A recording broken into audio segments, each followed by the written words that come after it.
Hey, welcome back to Bridge 4, part 1 of a 50-plus part series. In this series, we're going to map Robert Jordan's The Wheel of Time book series bit by bit as we recap what happens all along the way. Today's video focuses on the first 4 chapters of Book 1, The Eye of the World. Real quick, I highly recommend this book, the physical book, the audiobook version, and the graphic novel. For real, The Wheel of Time is not just one of the best stories that I've read in years, it's one of the best stories of all time. It's one of the best stories that I've ever had the pleasure to read. Alright, Chapter 1, An Empty Road. The wheel of time turns, and ages come and pass, leaving memories that become legend. Legend fades to myth, and even myth is long forgotten when the age that gave it birth comes again. In one age, called the Third Age by some, an age yet come, an age long past. A wind rose in the mountains of mist. The wind was not the beginning. There are neither beginnings nor endings to the turning of the Wheel of Time. But it was a beginning. Chapter 1. It begins with Randall Thor and his father, Tamlin Thor. They're traveling down Quarry Road of Westwood. They are bringing a cart of brandy and cider to the village of Emond's Field, which is part of a larger region of the world known as the Two Rivers, a district of Western Andor. That evening would be Winter Night, the night before Beltane, which is a festival that marks the arrival of spring. But it was colder than most springs. Winter had not yet seemed to pass, and even worse, there were wolves eating livestock, wolves eating men. There were even bears in the Two Rivers, a region where bears had not been spotted in years. Randall Thor was a head taller than his father, grayish eyes with a reddish tinge to his hair that came from his late mother. As Rand and Tam rode to Emond's Field, Rand felt as if he was being watched, so he turned and he saw a cloaked figure on horseback following them, horse and rider alike, black, dull, and ungleaming. The rider scared Rand. It gave off the feeling of hatred, and unlike Rand's own cloak, which had been blowing in the wind, the rider's cloak was unaffected by the wind. Rand tells his father of the stranger following them, but Tam comments that these are days to make a man think he's seeing things, so they continue on and arrive into the village, where Tam begins to engage in conversation with other men of the village. Meanwhile, one of Rand's closest friends, a boy named Matrim Cawthon, he sneaks around the cart to have his own chat with Rand. Turns out, Matt had also seen the cloaked rider 3 days prior. Bad news. But there's also some good news. There's a Gleeman in town for the festivities of Beltane. So Matt helps Rand begin to unload the brandy and cider from the wagon so that they could see the Gleeman as soon as they're done. It's worth noting, a peddler had also been hired for Beltane, and the peddler was to bring fireworks. Unfortunately, the peddler had not yet arrived. Chapter 2. Strangers. Rand and Matt are unloading the brandy and cider from the cart when another local boy, Ewan Finnegar, he approaches them and mentions 2 strangers to the village, Moraine and Lan. He believes them to be an Aes Sedai and her warder, respectively. Ewan tells Rand and Matt that the village wisdom, a young woman named Nynaeve, well, Nynaeve already dislikes Moraine because apparently Moraine had asked for directions, and when she did, she referred to Nynaeve as child. This is a great moment because as Ewan tells Rand and Matt that, they whistle. Great writing. Ewan also tells Rand and Matt that Moraine had been asking how old people were and how long they'd lived where they lived, things like that. So clearly, Moraine is looking for someone, just like the cloaked rider seemed to be. Then, Rand felt as if he was being watched for a second time that day, and he was, this time, by a raven. Rand and Matt threw rocks at the raven, yet all it did was smoothly step aside, and it kept on staring at them. Very strange. So as they're distracted by this raven, Moraine approaches them for the first time ever, saying, "A vile bird, to be mistrusted in the best of times." They all chat for a little bit, and for lack of better words, the boys are completely enraptured. They're floored by Moraine and her youthful yet mature presence, and her elegance. Women like her simply didn't come to the Two Rivers. People would be speaking about her for years. So Rand asked Moraine, "Why is a woman like you in Emond's Field?" And she says, "She's a student of history." Quote, As the wheel of time turns, Moraine said, half to herself and with a distant look in her eyes. Places wear many names. Men wear many names. Many faces. Different faces, but always the same man. Yet no one knows the great pattern the wheel weaves, or even the pattern of an age. We can only watch, and study, and hope. Moraine then claims to have some small tasks that she may need done from time to time, so she pays each of the boys with a coin of silver, saying, "There is a bond between us now." And there sure is, since we find out later in the story that Moraine is able to sense the boys' locations as long as they are still holding that silver coin that she gave to each of them.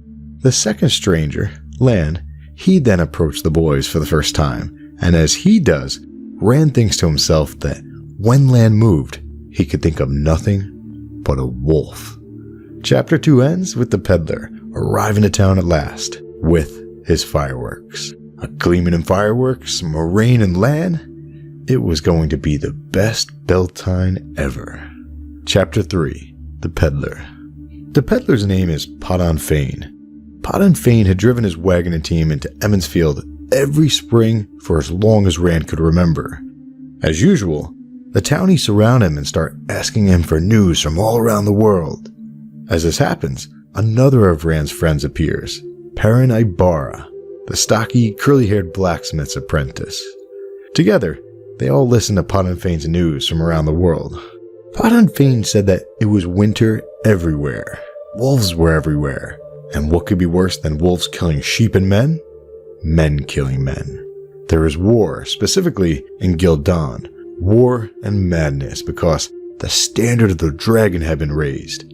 Men were flocking to Gildan to oppose the dragon and to support him. 3 people had claimed to be the dragon reborn in the last 5 years alone, and whether this new claimant was a false dragon or not, people whom Podon Fane trusted had said that this dragon is able to use the One Power. So a party of Aes Sedai had allegedly already ridden south from Tar Valon to take care of the issue, because there's a widely held belief that men should not be using the One Power. At this point, the crowd's getting very anxious, so Mayor Alvear calls Podon Fane into his inn, so as to have a private discussion with the all-male town council. The boys are outside talking about the dragon and then the Dark One, and then boom, the town wisdom, my favorite character, Nynaeve, shows up. Nynaeve had heard Matt talking about the Dark One, which you're not supposed to do. So Nynaeve disciplines him, despite not being much older than the boys. And guess who showed up with Nynaeve? The mayor's daughter, Randall Thor's crush, Egwene, who has a commanding presence of her own, just like Nynaeve, despite Egwene being 2 years younger than Rand. Matt tries to get out of it. He blames the talk about the Dark One on Podon Fane, and on back of that, Nynaeve rushes into the inn. She assumes that the men would be asking all the wrong questions and none of the right ones. Nynaeve believes that it would take the women's circle to find out anything useful from the Peddler. But Egwene stayed outside with the boys, who walk away, giving just her and Rand some space to talk alone. And it is awkward. They are so cute together. Egwene tells Rand how Nynaeve said that Egwene has a talent, that Egwene could listen to the wind and become a good wisdom in time.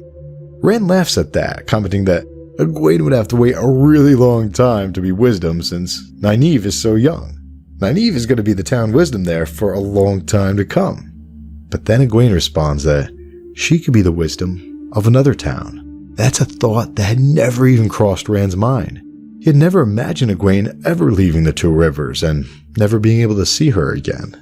Matt and Perrin then come back to these two awkward lovebirds, and it turns out Perrin had also gotten a coin from Moraine, and more importantly, Perrin had also seen the Cloaked Rider the night before. So that makes all 3 of them, Rand, Matt, and Perrin. They all saw the mysterious Cloaked Rider.